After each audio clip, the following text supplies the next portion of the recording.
Because I don't think anyone can argue Caitlin Clark has changed the game. She changed it in college and in the WNBA. We know she broke all those records in college. But what was it about Caitlin that has just garnered so much attention and changed things the way that she has? You know, Rhiannon, obviously she's a basketball player, clearly, as you can see. But she's also an entertainer. Nobody inside the WNBA offices expected a book launch to feel like a 5-alarm fire drill. But that is exactly what happened the morning Christine Brennan's On Her Game. Caitlin Clark and the revolution in women's sports vaulted to #1 on Amazon's sports list less than 48 hours after release.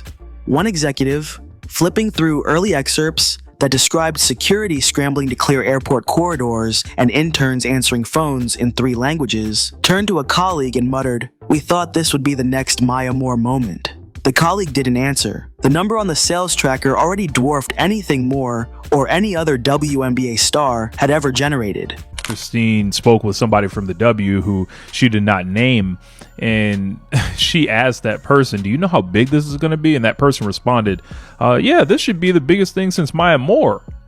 Now, Maya Moore is an all-time great player. Maya Moore has never sniffed what Caitlin Clark has meant to the profile of women's basketball. And Christine Brennan was shocked that they would compare it to that. Brennan never even landed a one-on-one with Clark, yet her pages detonated because they exposed a billion-dollar miscalculation. The league's decision makers, its veteran players, even its broadcast partners, all underestimated the scale of Clark-mania, then tried to play catch-up while acting as though they knew what was coming all along. It would have been a fascinating case study in sports marketing if the fallout hadn't arrived in real time, dragging ticket prices, television ratings, and locker room tempers along for the ride. On Her Game opened with a scene most athletes would kill for. Caitlin Clark is way more important to the WNBA than Tiger Woods was to men's golf, even though he was huge. And to then see this negativity, like why? And what should have been done? I looked seriously at the leadership of the WNBA. And how could you not be prepared for this moment? You've seen it happening in the Big Ten. You've seen it in Iowa. You see these TV ratings. And then what? Throngs of fans holding handmade signs outside a preseason exhibition in Iowa City. Secondary market tickets topping $670. The highest price for any WNBA contest since 2015. And ESPN shouting out a record 1.3 million viewers for what was technically only a friendly. Yet Brennan's narration coolly undercut the romance. Off in a cramped media workroom, league staffers scrolled Slack threads warning that walk-up demand is exceeding fire code egress. In plain English, the building might overflow. Inside sources told Brennan that her request for credentialed access, 6 straight weeks shadowing the fever, was granted because the league assumed she'd produce a celebratory puff piece. This league is full of drama. Absolute drama. Now, we knew when Christine Brennan, the journalist who wrote the upcoming Caitlin Clark book, the stories emerging from this book is going to light the league on fire. I mean, seriously. We got an altercation between Brennan and Dejanay Carrington that doesn't even have to do with the eye gouge, which we know Dejanay flipped her wig off over. Instead, she delivered a forensic audit. Untrained arena ushers, understaffed merch kiosks, cardboard shipping boxes stacked in tunnels because souvenir stands kept selling out before halftime. One unnamed official actually celebrated the idea that Clark should be the biggest thing since Maya Moore. A comparison Brennan calls the moment she realized the hierarchy still thought of Clark as incremental growth instead of a paradigm shift. Bestseller status only amplified the sting. Angel Reese refused Brennan's interview request. Dejanay Carrington threatened legal action over a chapter describing an eye poke incident. People are doing a really good job promoting it for. I mean, for the folks who are against the Brennan notion or the promotion, they surely are doing a lot of promoting for her. I mean, Dejanay Carrington and Chennedy Carter fielded a flagrant foul question by swatting a camera phone away in the tunnel. Even so, the stories kept leaking because Brennan did 107 interviews with everyone except Clark, and the league's dirty laundry now belonged to the public domain. But the drama in print was nothing next to the numbers on the scoreboard. On March 12th, the Washington Mystics posted a polite press release. Their May 28th date with Indiana was moving from the cozy 200-seat entertainment and sports arena to the 20,000-seat Capital One Arena, and September's rematch would shift to Baltimore's CFG Bank Arena. And it seems like every story or excerpt or interview that Christine does turns up the heat a little bit more on what Caitlin Clark's first year in the WNBA looked like, and the lack of preparation from the league level to the players to, even logistically. This league was not ready for this phenomenon to take over. Within hours, those extra tickets vanished, flipping the move into a public relations victory, until social media pointed out that executives had ignored internal warnings from the previous November, predicting exactly this tidal wave of demand. Las Vegas followed the same blueprint 2 months later, abandoning Michelob Ultra Arena for 18,547 seats at T-Mobile just to fit Clark fans. A Phoenix front office staffer joked that Clark should invoice them for the marketing work. And this person said, well, this is probably the biggest thing that happened in the WNBA since Maya Moore. And Maya Moore is a great basketball player and deserved to have the kind of attention that Caitlin Clark is getting, but never got it. The notion that the WNBA wasn't ready for this, couldn't believe that this could happen, I think it set in motion so many of the issues and the conversations we've had about the jealousy and the concern that we see from some of the players, the cheap shot hits, Kennedy Carter last year and Marina Mabry this year, Dana, that it just was the sense that this incredible thing is happening to the WNBA and the league seems completely, utterly unprepared for it. A New York Liberty employee was less amused, calling the scramble a logistical nightmare we saw coming and still weren't ready for. Secondary market data hammered the message home. SeatGeek logged a 125% year-over-year spike for Fever road games, with an average list price of $272 the moment Clark's rookie schedule dropped. Yet none of that growth made it into the WNBA's preseason financial projections because the front office used formulas built on previous attendance curves. Olympics ended in Paris, came back, went to Indy, and I was with the Fever every step of the way. Wow. I got a chance to ask her 40 to 50 questions. Everything was, nothing was off limits.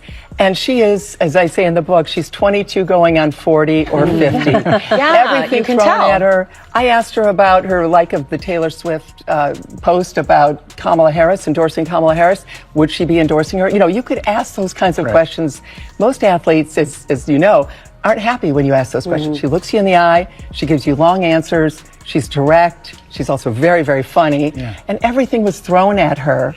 And she handled it in a beautiful way. The same curves Clark was busy obliterating. By spring, the league could barely count tickets fast enough, but a different count of bruises was about to dominate every talk show. Caitlin Clark entered the WNBA carrying 183 consecutive starts between college and pros. She left her 10th W game nursing a swollen hip after Kennedy Carter slammed her to the hardwood. An act upgraded to flagrant 1 only after ESPN plastered slow-motion replays across 3 news cycles. 2 weeks later, Carrington's flailing arm caught Clark near the eye, igniting a tunnel shouting match that spilled into Brennan's narrative as Exhibit A in the Mean Girls theory of jealousy. Officials swallowed whistles, coaches ranted, and fans frothed online until Sophie Cunningham, Clark's new teammate, decided enough was enough. Cunningham decked Connecticut rookie J.C. Sheldon after another poke, absorbed a $400 fine, and told reporters, "Anybody touches Kate again, they answer to me." The internet dubbed her Security Guard 22. Her jersey sold out in 36 hours. And one anonymous ref admitted to Brennan that crews were terrified to call the game tight for fear of appearing biased toward the megastar.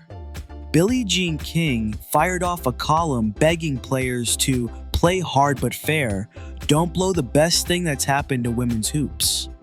Hall of Famer Chris Evert asked on national radio why the league wasn't protecting its meal ticket.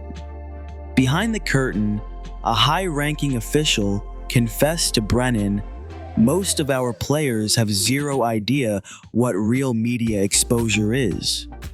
That quote went viral because it sounded like the league was blaming the athletes they refused to shield. And as critics shouted about fouls, an even bigger blunder loomed on the global stage. In June 2024, USA Basketball revealed its Olympic roster.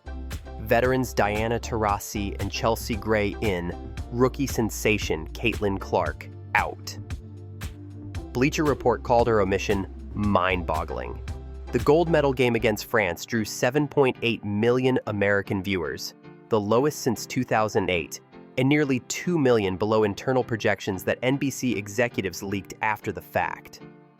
Committee member Cheryl Reeve insisted the roster was about chemistry, then later admitted Clark would receive high consideration if they could do it over. Sports economics professors were less polite. Harvard's Judd Kramer modeled the lost eyeballs at roughly $160 million in potential ad revenue across NBC's global feed. The Washington Post listed the snub among the worst sports decisions of 2024. Clark's response? A shrug and a 32-point outburst in her next pro game, which registered 2.7 million stateside viewers, beating the Olympic final she missed.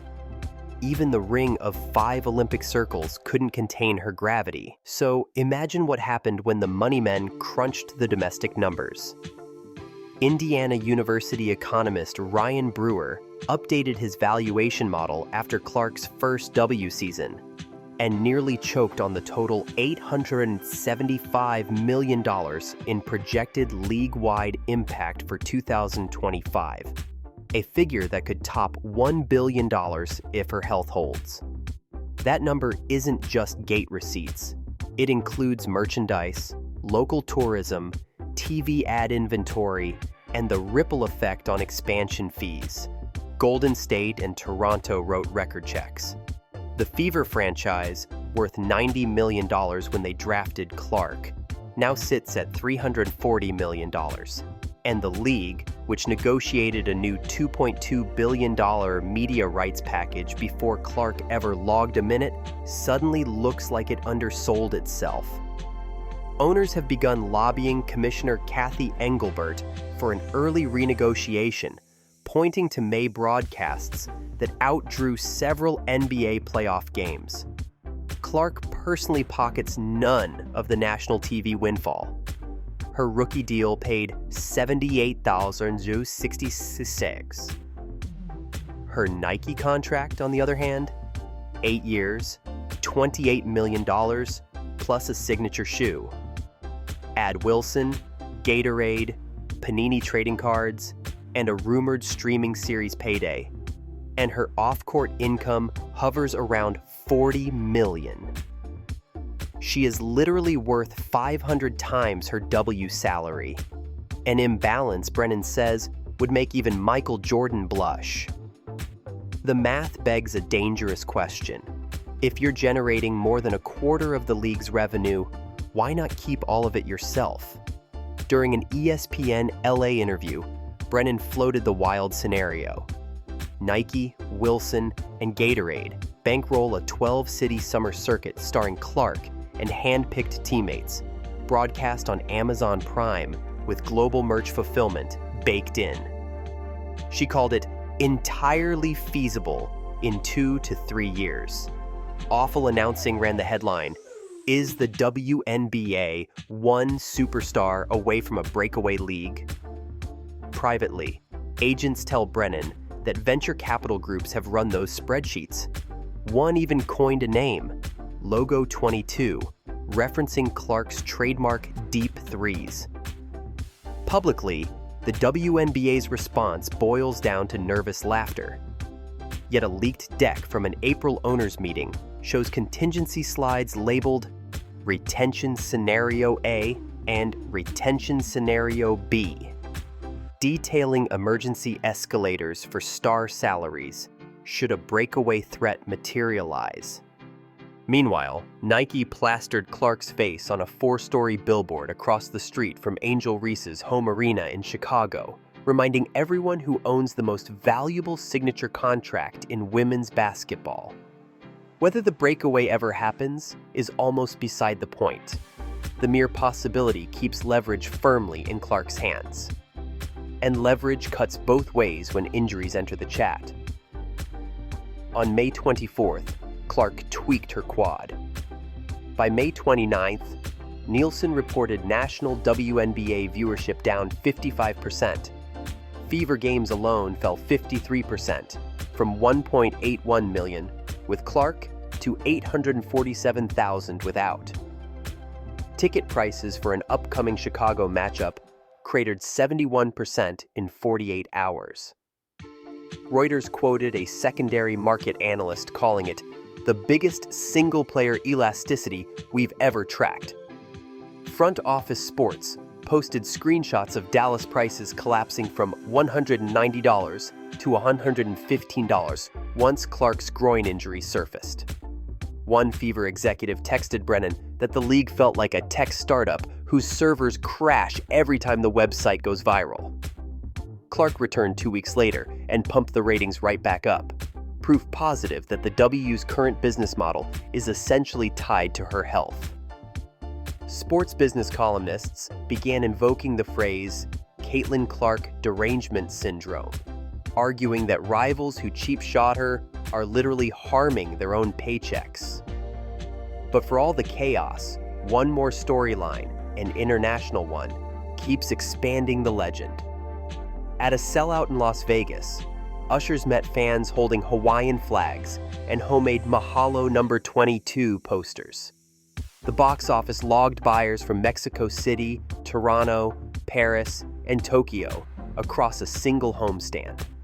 Clark's preseason clash against Brazil in Iowa City reached 1.3 million US viewers, eclipsing several NBA preseason broadcasts. A week later, Fever merchandise audits showed overseas orders doubling month to month, Australia leading the spike. Brennan devotes an entire chapter to Clark tourists, profiling a retired Spanish couple who flew to Indianapolis for a single game and a software engineer from Seoul who scheduled her honeymoon around a Fever road trip. If that sounds like Beatlemania, you're not far off. One travel economics report estimated that Clark-centric tourism added $42 million to local economies in her rookie season alone. Which brings us back to the league's original misread, thinking this was a basketball story when it was always a pop culture story wearing sneakers. Christine Brennan's bestseller is less a biography than a siren. It warns that the WNBA's foundation currently balances on one cornerstone. Every cheap foul, every Olympic snub, every nervous arena relocation ends up amplifying a single truth. Caitlin Clark is the gravitational center of women's basketball. If the league fails to protect, promote, and properly compensate her, she can, and according to some insiders, eventually will, take her fandom and the $1 billion that follow it somewhere else. Until then, every ticket sold, every jersey shipped, every television ad spot owes a silent thank you to a 23-year-old with a jumper from the logo and a brand footprint bigger than the sport she currently calls home. The clock is ticking. The next record she breaks could be fastest superstar to start her own league, and the W faces a choice: build a stage worthy of its brightest light, or watch the arena go dark the moment she steps off it.